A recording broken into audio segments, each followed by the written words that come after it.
La société dans laquelle j'ai été élevé, la société dans laquelle je viens, est une société qui, effectivement, par le passé, a été très stricte, et même jusqu'à aujourd'hui, parce que je viens d'une culture, effectivement, où euh, l'on dit, il faut pas faire ceci, il faut pas faire cela.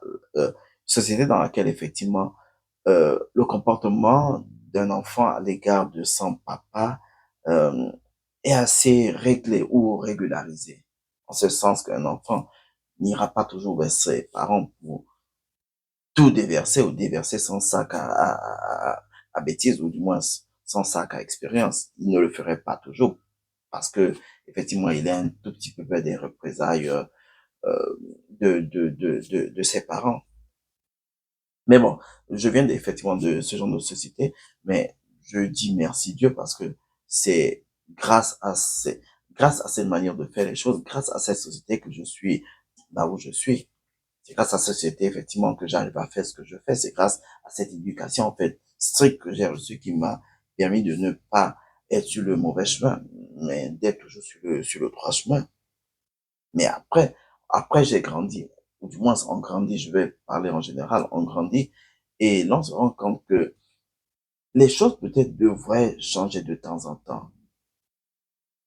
Alors, à quoi est-ce que je fais allusion lorsque je parle de société, lorsque je parle de choses qui doivent changer? Je parle plus précisément, en fait, de communication, en fait, dans une relation ou moins dans une famille. Il m'était difficile plus jeune, 13 ans, 14 ans, 15 ans, d'aller toujours vers mes parents et dire, voici ce que j'ai fait, voici comment est-ce que les choses se sont passées. Pour la simple raison, comme je l'ai dit, c'est que la société dans laquelle je vivais avait été assez stricte, en fait. Mais après, j'ai grandi et je me suis dit que moi, mon expérience passée ne doit pas forcément être l'expérience de mes enfants. Et elle ne peut même pas être parce que nous pouvons être issus d'un même père et d'une même mère, mais nous aurons toujours des expériences différentes des leurs. Bien évidemment qu'il y a certaines choses qui vont se ressembler, mais il y a des choses qui sont propres à vous-même. Par conséquent, dans une relation, je suis pour celui-là, je suis de celui-là qui croit, en fait, qu'il devait avoir une communication totalement sincère, franche et ouverte avec ses enfants, tout comme avec son épouse. Ce qui fait que lorsque votre enfant euh, est à l'école, est avec ses amis, est quelque part, et que quelque chose lui arrive, euh, qu'il soit capable effectivement de venir vers vous, le parent, pour vous dire, papa, maman, voici ce qui m'est arrivé, ou voici peut-être ce que je sens qui va m'arriver, ou voici la bêtise que j'ai commise. Qu'est-ce que je peux faire pour pouvoir éviter cela? Qu'est-ce que je peux faire pour pouvoir euh, arrêter cela?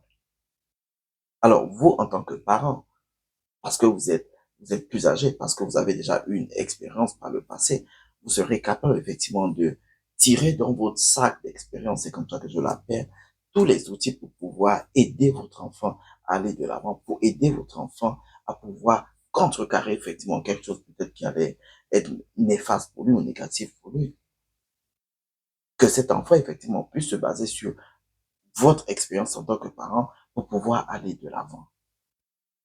Et cela ne peut être possible effectivement que si effectivement vous cultivez ce qu'on appelle aussi, une communication totalement ouverte et sincère avec vos enfants, tout comme avec vos épouses.